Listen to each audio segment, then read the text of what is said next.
Good afternoon, everybody. Welcome to the August 17th, 2011 Blog Talk Radio Show podcast. As you might have noticed, we were attempting to move to TalkShoe, but due to some technical problems there, we decided to move back for the time being, even though Blog Talk, of course, has these horrible advertisements that torture all of us. But we'll go with what we can at the moment, given the environment we live in. Unfortunately, advertising is a staple of modern society. I've almost considered making a documentary called A World Without Advertising. It was something I thought about a long time ago, just to profile what advertising is. And I don't mean just in the sense of product communication, but how it works with marketing for political elections, how it works for people's psychology and their associations to their relationships, and how culture is basically bred out of this sort of consumer association that's been manifest ever since around World War II, when the necessity for more consumption really became apparent. But I digress already. So I have a lot of stuff I want to cover today, including the Zeitgeist Media Festival, the town halls, the Zeitgeist Movement. As a summary, I want to talk about activism and what the movement represents for those that might be new and how you can be involved. I want to also address quickly the nature of the market system. I'm working on another town hall lecture for the end of this month, and I'm going to do a very different talk than what I've been doing recently. As all of us know, we've had this big debt collapse around the world, and we've got a lot of social instability occurring in London and many other regions, Israel, and a lot of repetition in other countries that we had seen these revolutions and we've seen these uprisings, and they keep coming back because obviously they're not being satisfied. I'll say off the cuff, until these people that are getting upset know what the change is supposed to be, they're not going to progress very well. And this is where the movement comes into play as far as our awareness actions, even more so. If people don't know where to go, it doesn't matter how upset they get, And I really encourage anyone in these regions, if they're listening, that have these instability patterns occurring, to don't violently revolt. Do not do anything violent, because you're only hurting yourself. The more violence that occurs in society, the more pressure will be placed by police and the authorities. The more regions will be given less courtesy, if you will, with respect to how they're treated. We've seen this in the 1960s throughout the United States, civil rights issues, and across the world to a very destabilized period then as well. But just remember that you have to promote the direction. That's the goal. That's the solution. In other words, if you can complain, you can get upset all day long about whatever might be happening as far as unemployment, as far as debt, as far as the corruption that pairs in with that through administrations and this sort of stranglehold global debt collapse that we're experiencing right now. But until you promote a solution, you're not really doing anything. And keep that in mind when you speak with people that are upset about what's happening in the world. I'm no longer complaining. I do my share for the sake of communication, but I encourage all of you to be able to explain how the solution is what it is. And once you do that, it funnels everything in. It funnels it in where everything that people typically complain about becomes null and void and moot, because the solution, as we described, railroads through it. It plows through it and knocks it all to the side. It makes it irrelevant once people have the focus of what true sustainability actually is. And I'm going to talk a little bit more about that as we go along. And by the end of the show, I'm going to try and answer some questions as well. So, all right here. Well, first of all, I'm surrounded by boxes right now. One of the reasons that the show's been a little bit erratic is because I had to do an apartment move. They were jacked up the rent in my apartment, so I had to move. And that's been as anyone knows with a house move, it's very chaotic and difficult to reassemble, especially for me. I'm so disappointed with how much stuff I'm forced to move around. I so wish we had at least elements of a resource-based economy that I wouldn't have to maintain all of this stuff myself, and I could just return them to places to be housed. It would be such an incredible ease of lifestyle if we actually had that capacity. A lot of people don't think about that, but it's an important point. If you think about how locked down we all are due to how much property we have and we have to have on average.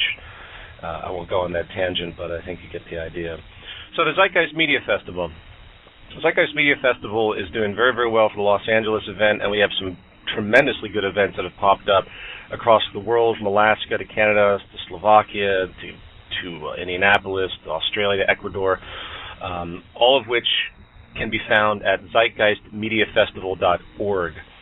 Now, some of these events, I've been looking through them. I mean, some of them are massive. I mean, some of you guys out there are doing tremendous work to bring artists in to facilitate this, and I have to tell you, I'm extremely impressed and excited by what we can accomplish with this. I've also been very happy to see the number of food drive associations that have been made. We've listed some of them on the site, again, at zeitgeistmediafestival.org. And we are in direct support of these food drives because they're based on resources, they're not based on money, so there's not much people can take off the top. That's the problem with corruption in the monetary system. We only facilitate charity if someone can make a profit off of charity in the end. That's an unfortunate reality. But, so please check this site out if you haven't, if you're new. And if you haven't a location or something small or even large, please create an event for your area. It doesn't have to be huge. It can be small. Just to get this kind of presence out there. For those that don't know, the Zeitgeist Media Festival is an attempt to use art to change the demeanor of people, the feeling that people have with their view of reality, their worldview, because a lot of the values that are in our culture, as we talk about, really don't support sustainability. And the goal of the movement and the goal of the Media Festival, in part, is to promote sustainable values. So instead of having like a bling culture and people seeking money and being rewarded through the value of money and all the things that go along with this distortion that we have, where people are seeking money in and of itself as opposed to actually adapting for social change, actually pursuing social change and progress, we're going to continue to see failures and divisions. Socially Darwinistic reality that we have just can't fly for too much longer, and the world you see around you is the result. But as far as the LA main event, we have Billy Gibbons, who's from the world-famous ZZ Top. They were monstrous back in the 90s, and he does some very, very fun stuff now. Extremely socially aware individual, a brilliant, brilliant guy. We're really happy to have him in the Los Angeles event. We also have Charles Fleischer, who you might know him from Who Framed Roger Rabbit. He's been around for years and years. His history is quite impressive.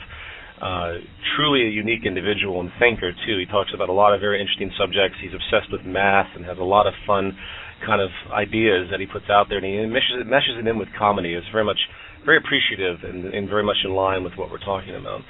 But beyond that, we have of course, Natasha Atlas, who's always been a big supporter, with Lily Hayden, who helped me with the track for All Good People, the Yes tune that was in Zeitgeist Moving Forward.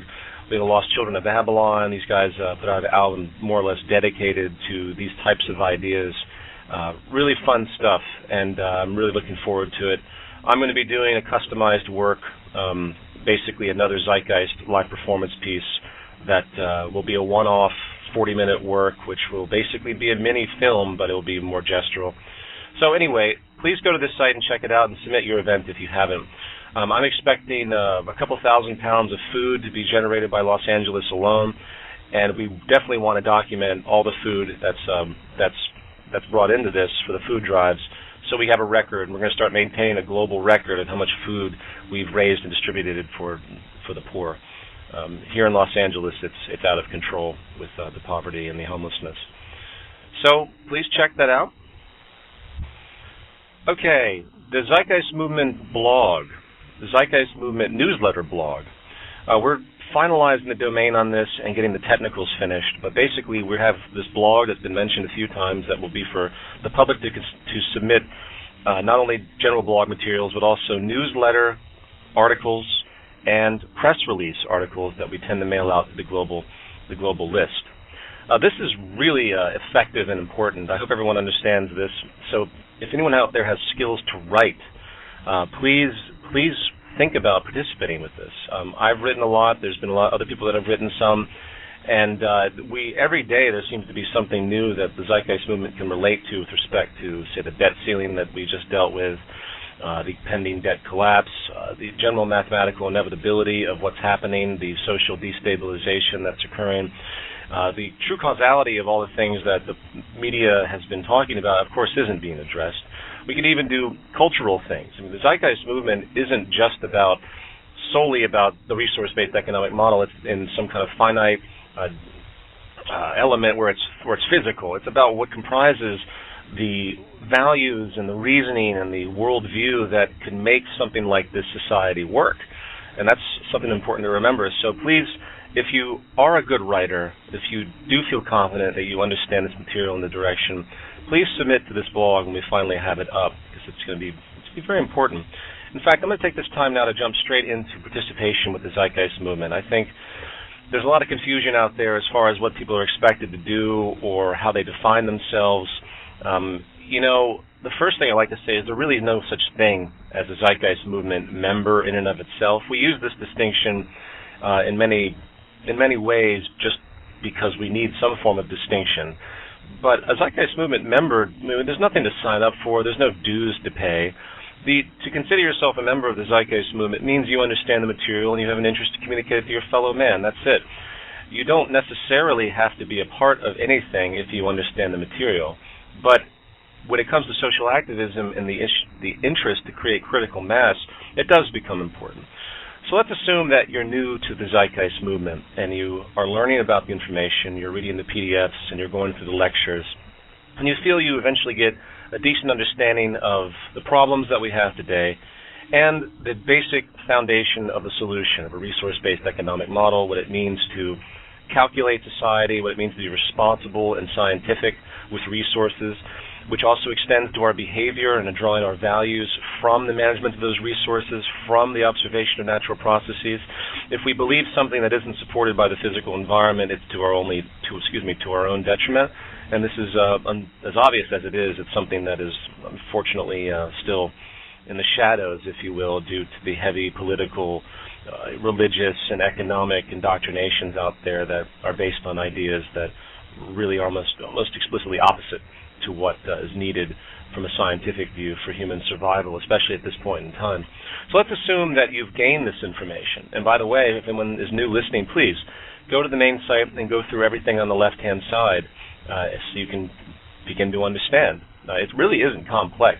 The specifics are complex, but once you get the foundation under your belt, you start to kind of feel it out, and you'll start to gravitate towards data and new information that will expand on that information, expand on those basic premises. Now, engagement in the movement, first of all, means that you'd be in a chapter, and you'd either join a chapter in your region or you'd start a chapter. It's very easy to do. You go to the chapter site to check the chapters that we have, the chapters page on the main site, thezeitgeistmovement.com, to check the chapters that are available. You can email Gilbert, and he can tell you about what's happening in any particular region. We do have to update that. There are many, many more chapters than what we have listed on the site. The dominant countries are listed on the gateway page. If you want to find a chapter, you go to the gateway page. If you happen to be in one of those countries, go through the country, click the country, and then find and email the main site, and they will help you. This is the role of coordination. So you're in a chapter now, or you're starting a chapter. Then what do you do? Well, the first thing I think any member should do is they need to have some type of vehicle for themselves to communicate these ideas in their own research, because that's really what we all are. We're all researchers. We're a team of people that are trying to learn and then figure out ways to not only present that information to others, but to also begin to put pressure on the system through this educational process and hope to get other people motivated for change. So everyone out there that's in the movement or considers to be in the movement should have, a YouTube account where they post ideas that they find. This isn't a big deal, is it? Everyone should have a YouTube account. Honestly, I think everyone should have a WordPress blog or any type of blog to simply document what's going on, to keep a positive notion in the search engines. We have always a great number of critics out there, and a lot of people complain about this. They don't like their egos being battered, and they don't like to feel like they're in the line of fire. Well, it's up to you to counter that if you feel that way.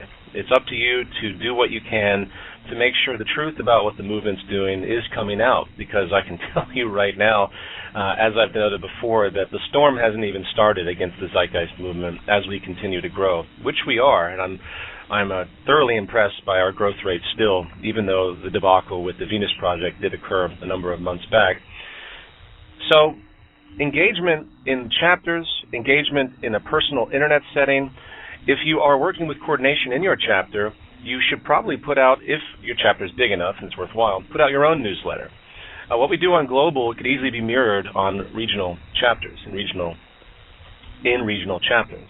So having a newsletter, even having a radio show for your chapter. Let's say if you are in a chapter that's a couple thousand people, I'd say that's prime for doing your own radio show if you're active. These are very common things that I think we've stated before, but I think are very important to consider. So if I was to make a list for anyone listening that's trying to figure out what to do, first of all, you have to be educated. Second of all, you need to join a chapter or start one. Become a coordinator or become a member of the chapter. These chapters not only have to have their own meetings of some accord to figure out how to engage the public, the town halls become critically important. The once-a-month town halls, these are very effective in the work that we're doing in Los Angeles. We've had a tremendously good response with these, and I really enjoy doing them. And I think all of you out there will find the same.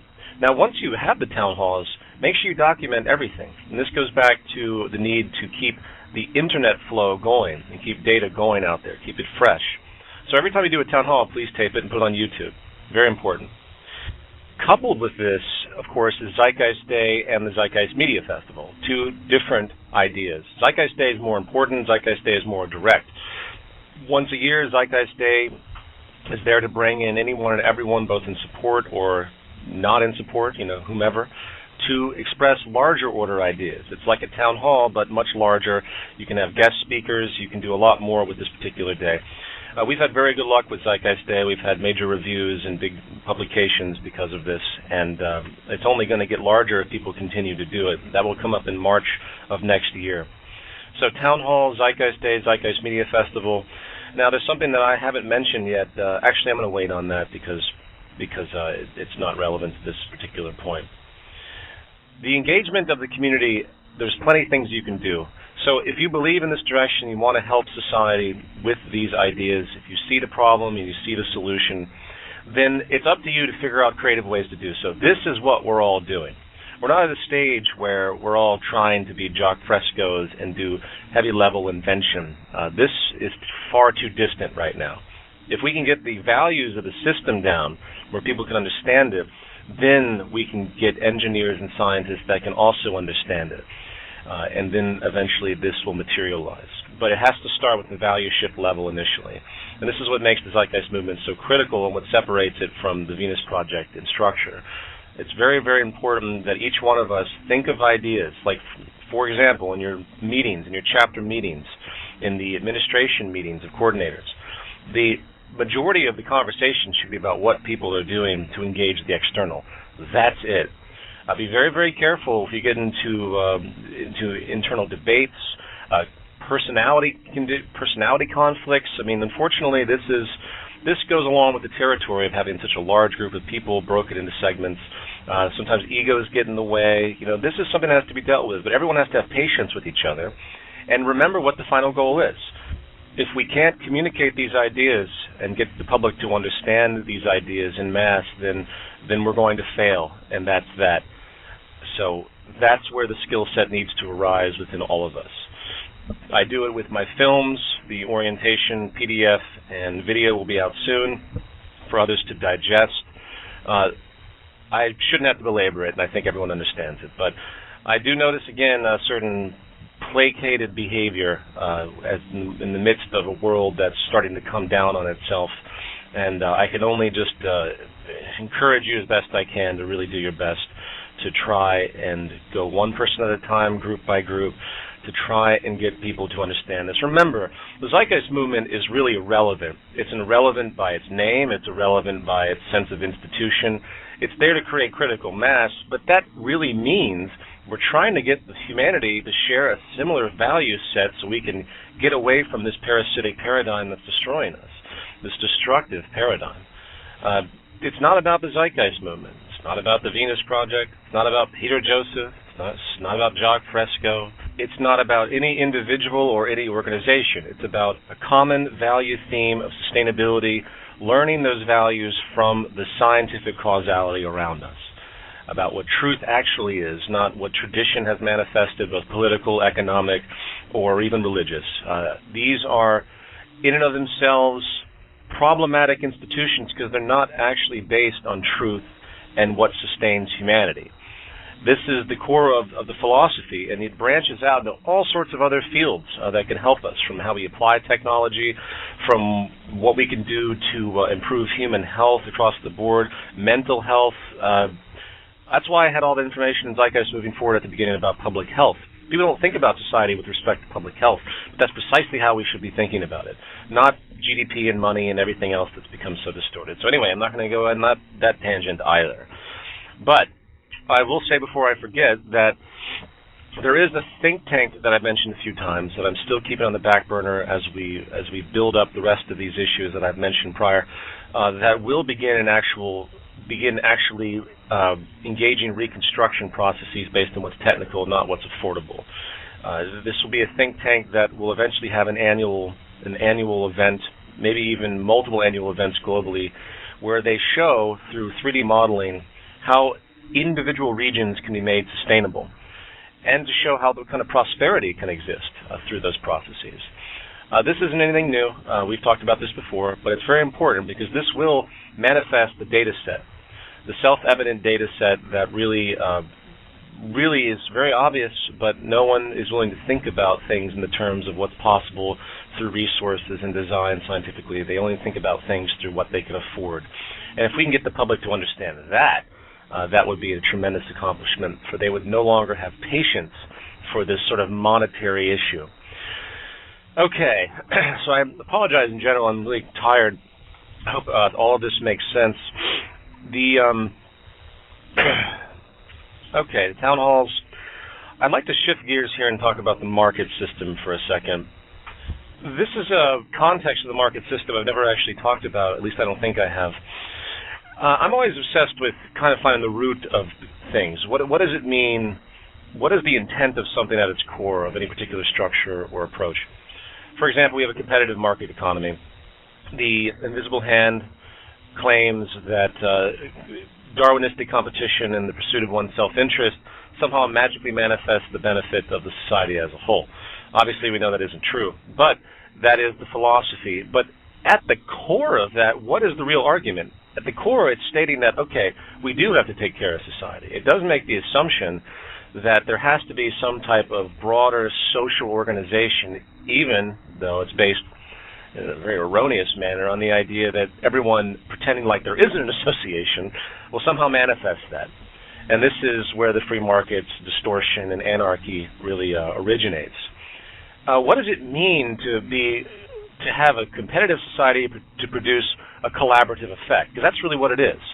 It's a competitive notion that's seeking a collaborative and unifying effect. Obviously that doesn't work, but it's interesting to see the point, because at the very bottom of it really is a social interest, at least in part. And I think that's very fascinating. So I apply that same logic to the market system itself. What is the process of the free market with individual corporations and rights ownership of certain resources and the trade mechanisms? What is really being facilitated here? And it's obvious enough. It's facilitating the creation of utility-based goods, creative utility as I would call it. It's enabling a communal environment, even though it's self-interest generated through proprietary corporations hiding their information and competing against others. There still is a collaborative nature to it, once again, because of the trade mechanism that exists in whatever form, and you can do your own analysis on the integrity of that. I am not going to go into the tangent of how utterly inefficient all attributes of cost efficiency and trade are. Globalization, this is something I've talked about at length. If you are not familiar with that, you can go back to probably any of these talks and find a lot of data on that.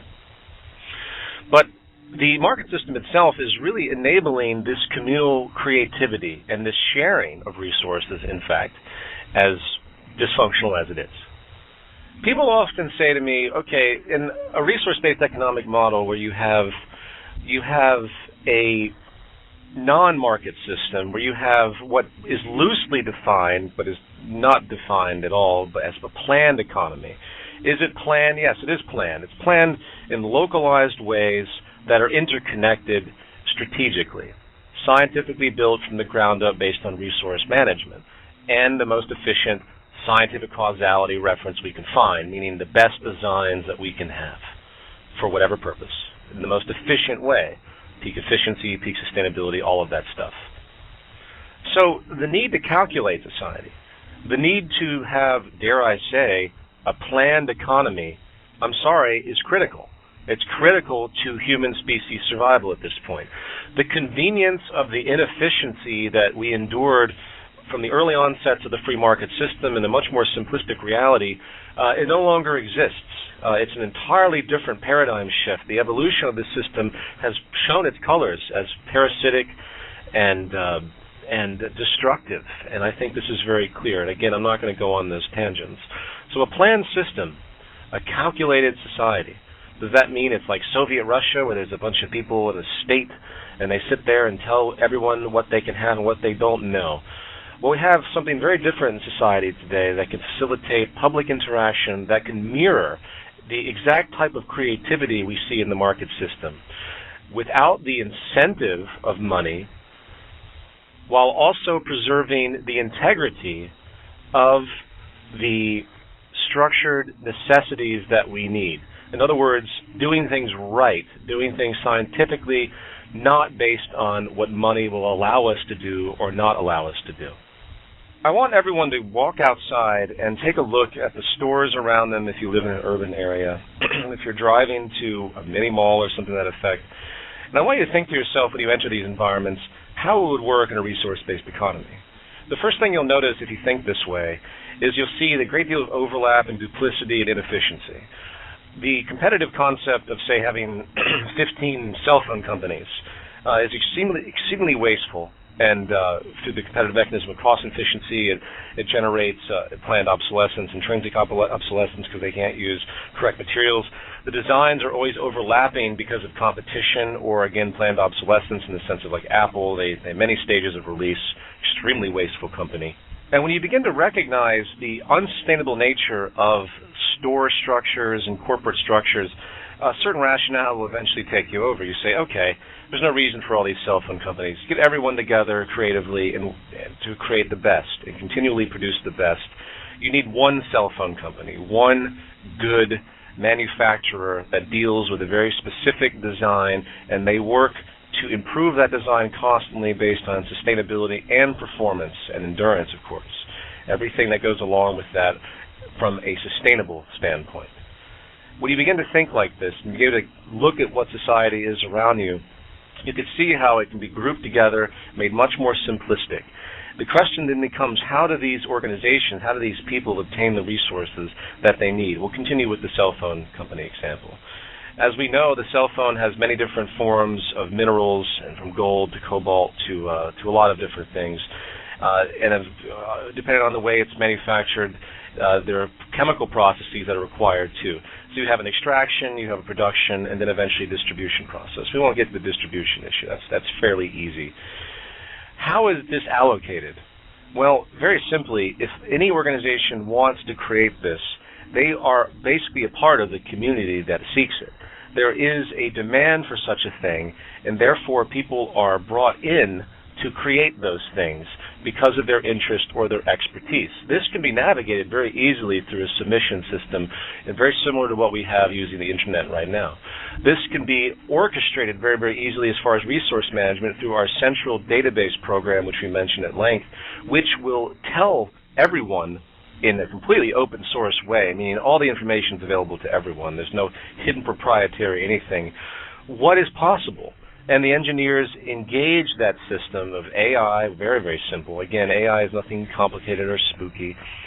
Delegating your ideas, delegating your decision-making, to machines is something we do every single day, from a spell check to a calculator. Those that are so Luddite and paranoid of some Skynet Terminator thing, you really need to step back and begin to think about where our interaction with these machines comes in.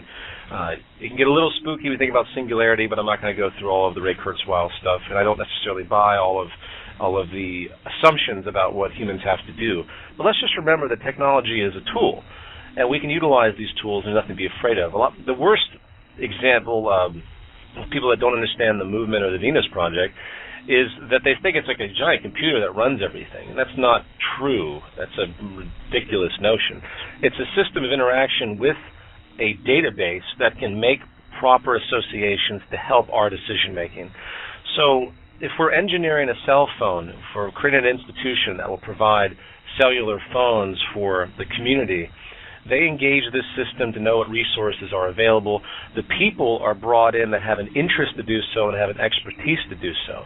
And that can easily be engaged through the same type of system. People often assume that someone overarching is making all these decisions. And while that might be partially true, just like you go to a dentist, you respect authority. Just like you go to a doctor, you respect authority. Just like you might go to a microbiologist if there's something going on with pollution in an ocean somewhere. Authority is always something that has existed. Our fear of authority has kind of, well, it's legitimately manifest because of distortions of the market system.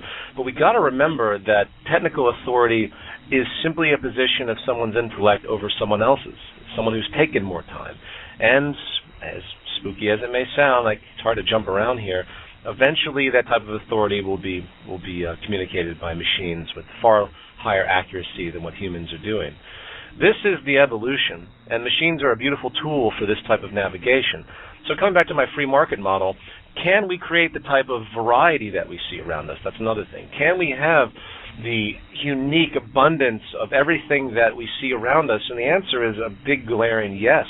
There's no reason that you have to have rigid uniformity. There's no reason that the models that have existed prior have to exist in the same way. It all comes down to what people want and the way that the engineering process is created and the production process is created. One thing that is occurring as well, and again, I'm jumping all around here, so if you're not familiar with this stuff, please bear with me. Modular robotics that have the capacity to change themselves, will enable customization of goods unlike anything ever seen. As talked about in Zeitgeist Moving Forward, we're dealing with a new type of three-dimensional print culture where customized printing can happen in your home, where you can print your own clothes, you can print small items for yourself, to customization of printing to factories. So you have an automated factory in the center of a town. You get an email from somebody who has a particular design for, say, I don't know, a chair, a custom chair that's ergonomically designed to benefit, say, a back problem you might have. You send this email which has the blueprint, which is literally downloaded, three-dimensional. Has all the specifics technically built into this. You send it to an automated factory directly from your computer. It's produced for you in custom due to robotics that can be extremely malleable. This is all technology that exists today. So the concept of mass production, where suddenly everything has to be uniform and the same, that isn't really the way it is if you analyze where we are today with the state of technology. The printing revolution is going to be incredible once that takes hold.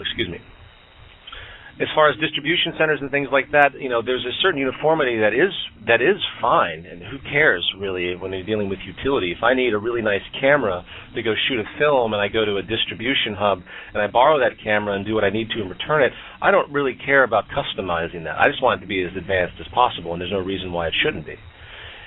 But when it comes to customization and everything that we consider novel, again, it's this argument of novelty and originality, which is, of course, really exploited by the marketing culture because that's one of its biggest selling points. We should pull away from that anyway. I mean, there's nothing wrong with uniformity. It's what's in your brain, not what you wear or what your house looks like, that makes you unique.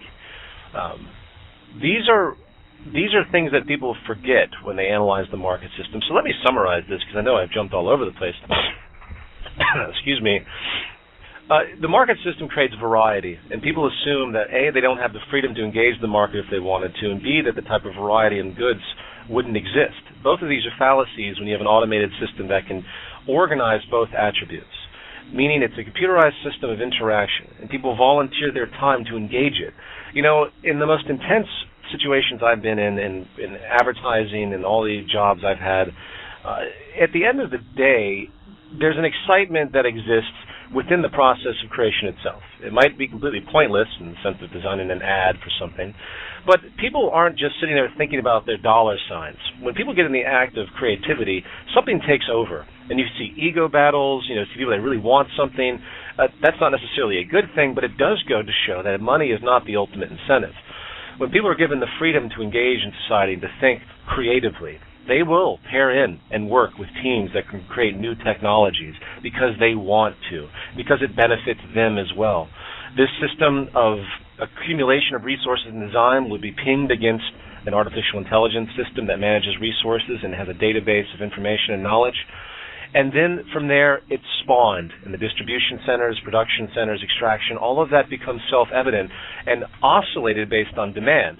Demand is very easy to assess. This is why the Mises economic calculation problem is so absurd and idiotic, is because it doesn't seem to understand that demand can be calculated through just simple participation. People can think.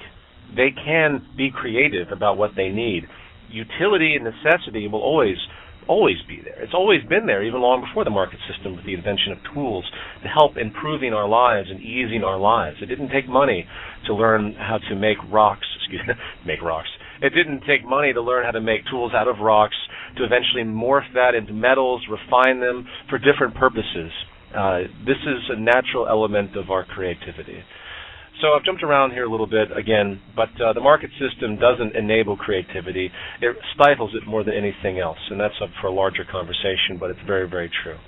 It's limiting in its effects holistically. If you can only imagine for a moment how robust our society would be with both material goods and its sense of responsibility and the dignity of interaction. My God, there's another one.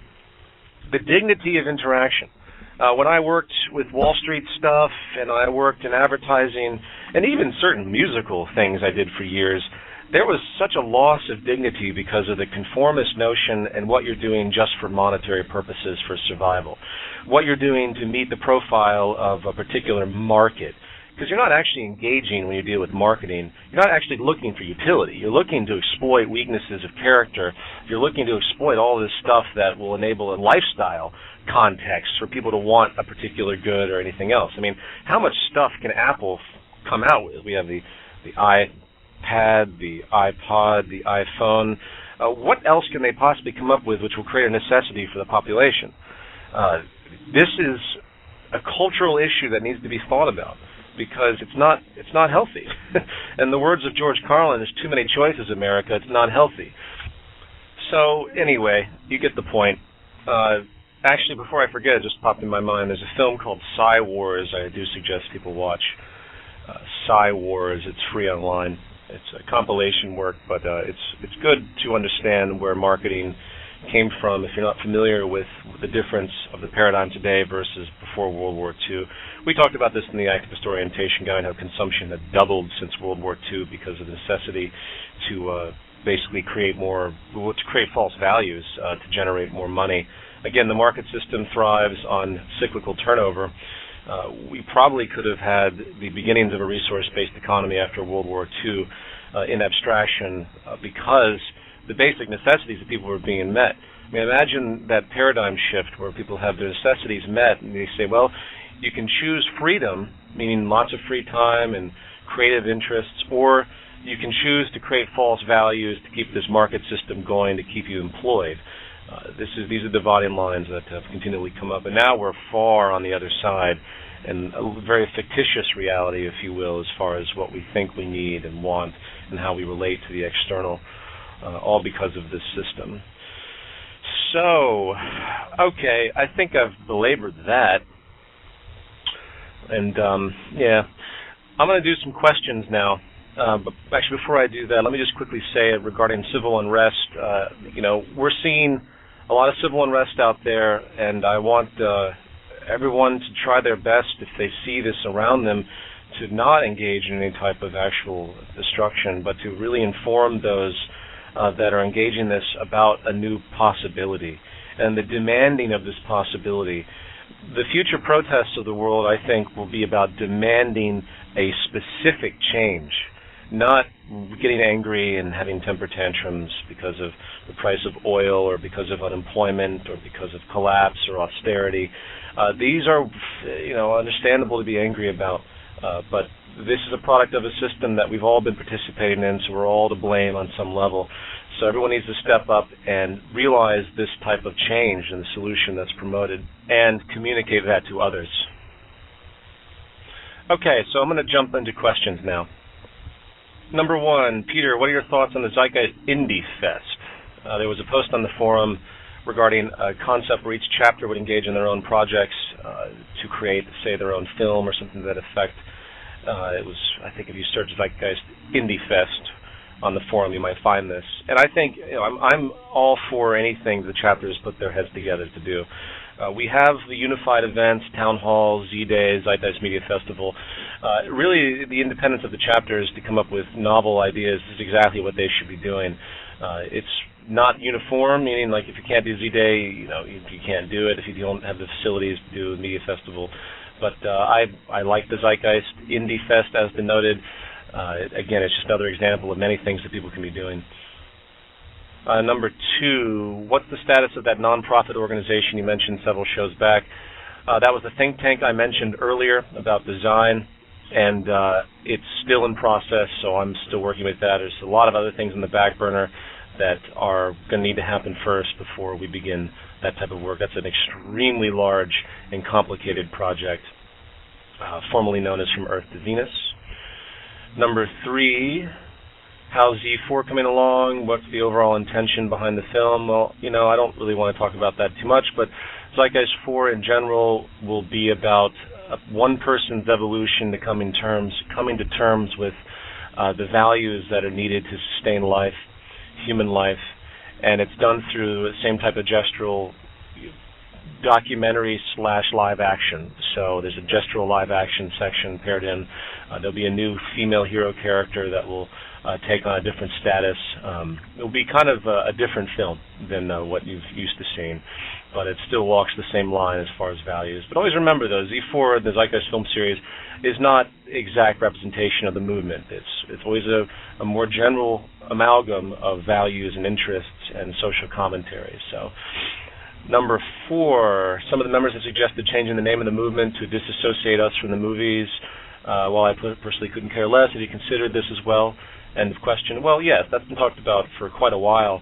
And in the end, I consider it arbitrary, and I like the definition of the term zeitgeist, meaning the spirit of the time, the Zeitgeist Movement, a movement to the spirit of the time, a movement of culture.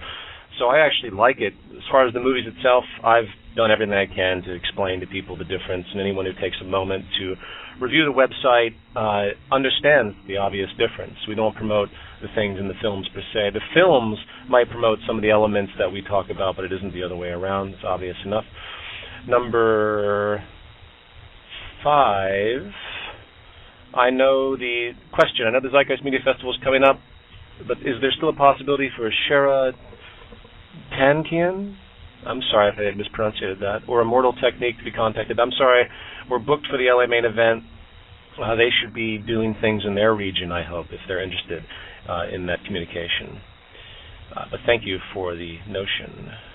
Number 6, sorry, English is broken here. How will the morals and ethics be determined in a resource-based economy? The problem is that these subjects are subjective and they can't be applied to the scientific method. Scientific method can only be applied for objective, etc. End of question. Okay, actually that's not true. The morals and ethics, what are morals and ethics? Morals and ethics are ways you approach the world, worldviews, how you associate yourself with other people and the physical world around you, and the practices that come along with that. In my view, there's only one, I've been quoted as saying God is in the laws of nature and nothing more. And what I mean by that is that if you don't actually pay attention to scientific causality and base your worldview, morals, and ethics on what you learn from that causality, which is testable, and everything else that goes along with the scientific premise, then your morals and ethics might have a propensity to be corrupt. Doesn't mean that it's not emergent, doesn't mean there isn't change. Obviously, you go back to ancient Greece, they still had slaves, and they probably felt, even with all their intellectual capacity, that was still morally viable, when it obviously isn't, because it isn't sustainable as a species.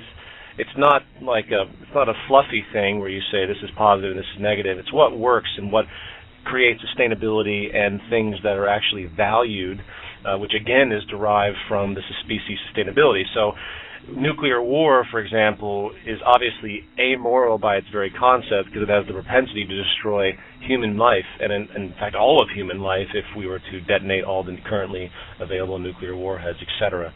So to summarize that, moral and ethics has to be pulled from something real and tangible, has to have a physical reference of some kind, if you know what I mean by that.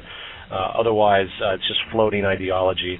And I, as I've said it before with my objections to economics and politics and religion, very few philosophies within those contexts actually have relationship to the life ground, as we call it, or the earth and natural scientific processes.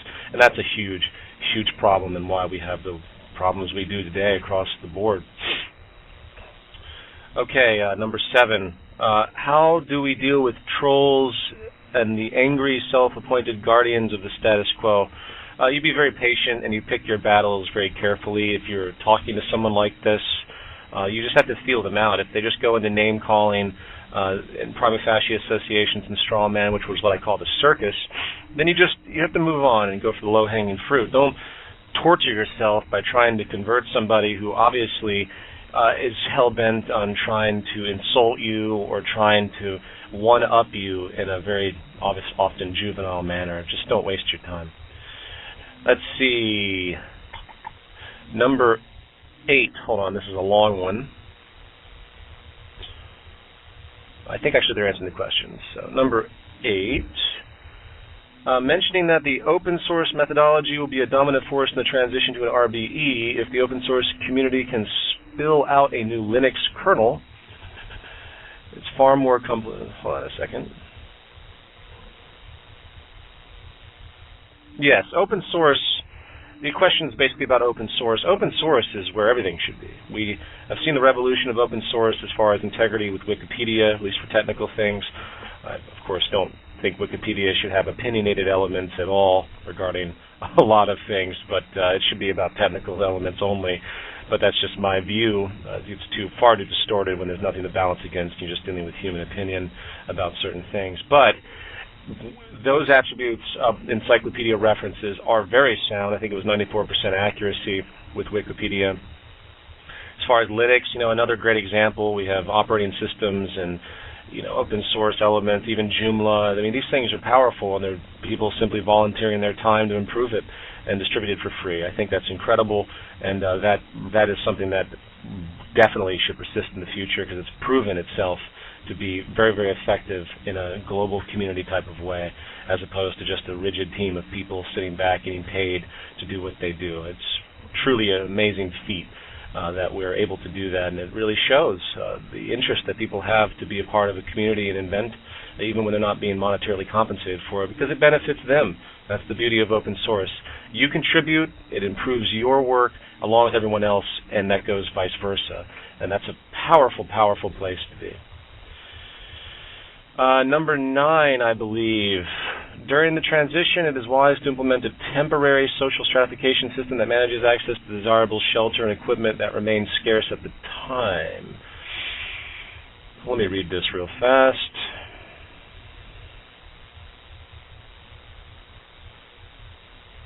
Okay, I see what you're saying. That's an interesting idea. I'm not going to repeat that because it's too abstract, and there's a lot of things that can be stated. It's not really a question. If anyone wants to read what they wrote, you can go to the Zeitgeist Movement Radio, August 17th, 2011, host Peter Joseph, TZN thread at thezeitgeistmovement.com to see that. Number 9, again, you mentioned late last year that you would eventually write a piece on the spectrum of marginalization.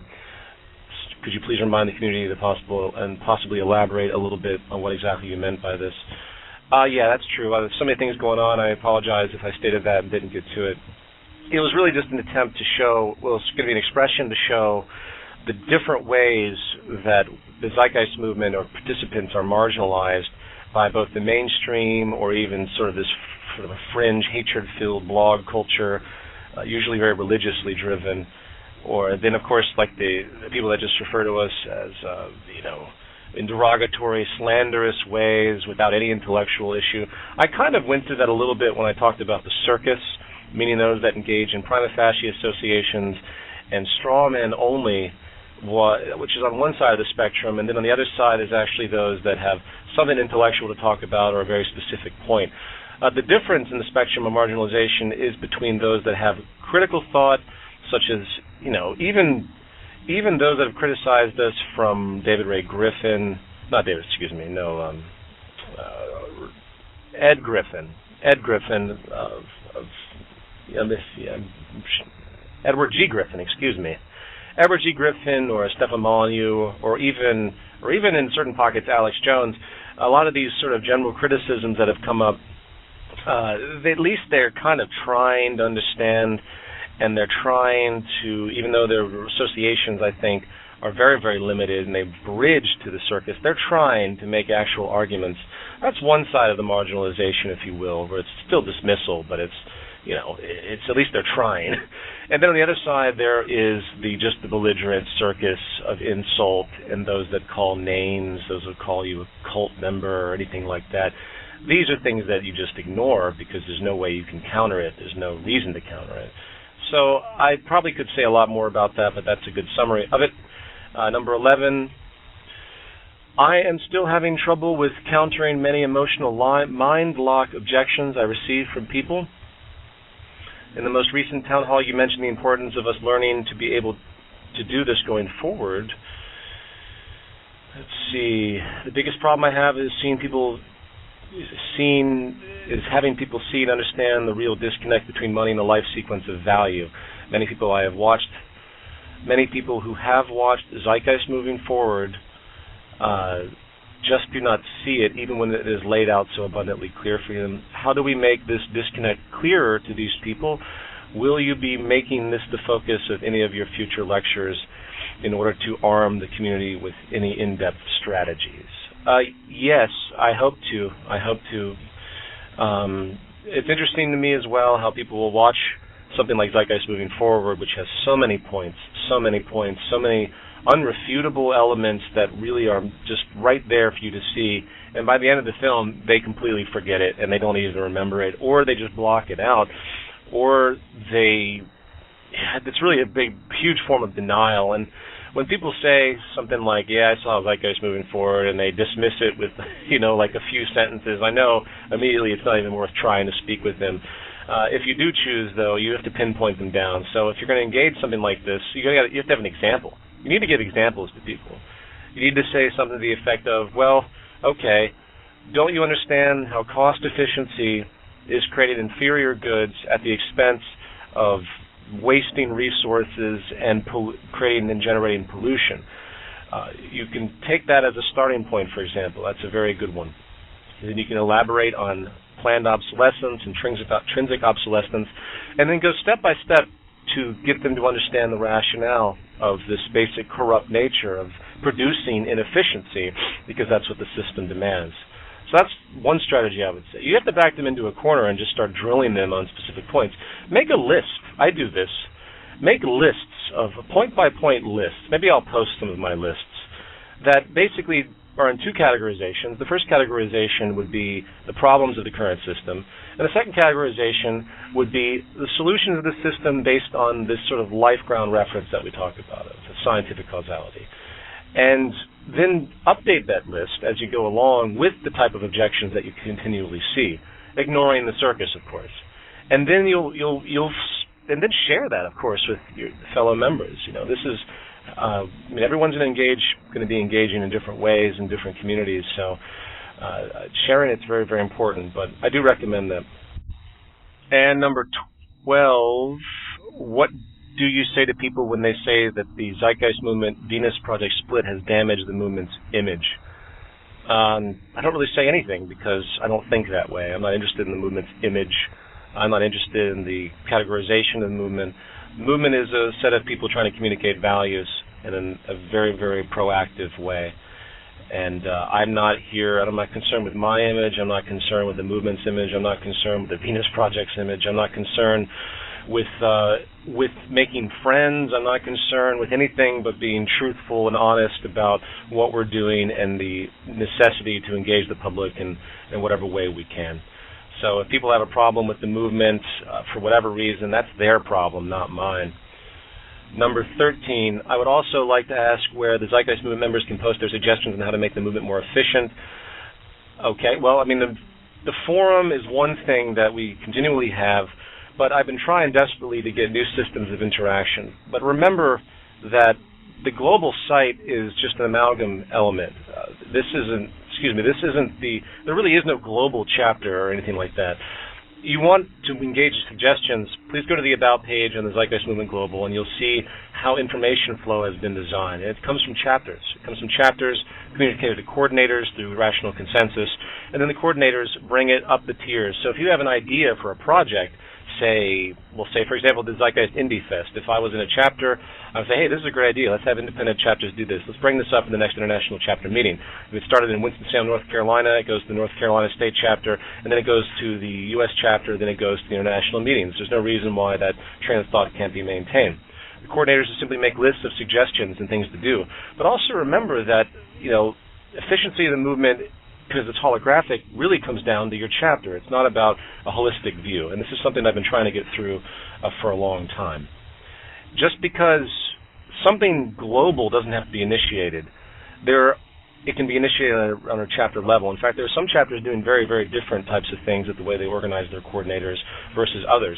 And as long as it doesn't create conflict and as long as it doesn't interfere with the general form of communication, there's no problem with that. There's a great deal of flexibility. In fact, I enjoy the flexibility because it allows for more creativity and, again, more independence, and not the feeling that someone has to be under some umbrella of something else.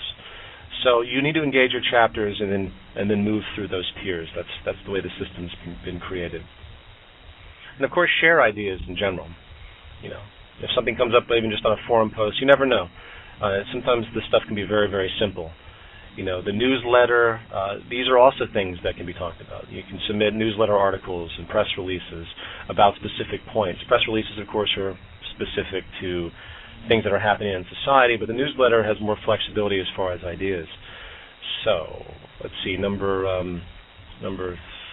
14, I believe. Okay, I have to skip that one because I'm not familiar with the person's source. We'll go to another number 14. While I have ideas and suggestions of my own, I was wondering if you could supply in your own words and based upon your own opinion some ideas as to what we can do to begin affecting change on local levels to bring communities together. I realize you have done some of this in the past, information changes, and you may have some more to offer here now than you did then. The local level, again, comes down to the chapter interests and the cultural relevance of the area. I mean, there might be certain things in some regions that don't exist in others that might be fun to engage as far as publicity. In other words, if you're in the Midwest, there might be something very, very different than if you're in New York City as far as a community event that you might do. The town halls, though, really are where it's at as far as I'm concerned, coupled with Zeitgeist Day and coupled with the Zeitgeist Media Festival. But there are other things, you have to use your own creativity. I can't be the one. In fact, going back to the prior question, as far as increasing efficiency, increasing this ability for us to communicate to the external, this is what we're all here to do. So, I've employed the main things that I think are important, and the town halls, I think, are the best thing that we have. Publicizing your town hall, making it interesting, making it kind of fun. You can make it creative. Do whatever you think you need to just to get people there to begin listening and opening them up to this information. And that's really the best I can say. And that will conclude the questions for now. I apologize for the other ones I didn't get to. I'm running out of time. But I really appreciate it, and I hope everyone can stay positive out there. And don't forget, whenever you do a town hall, whenever you do anything, please make sure you get this stuff online. It's very, very important. And send it to us, too. Send it to the emails, the town hall emails. If you're making promos for the Media Festival, please get those up and send those to us as well. We can even create a page for the site for those promos. And, of course, document. The power of this movement will be not from some recognition of an external source, but because of our proliferation of immense amounts of information, documentation of our activities. All right, everybody, take care.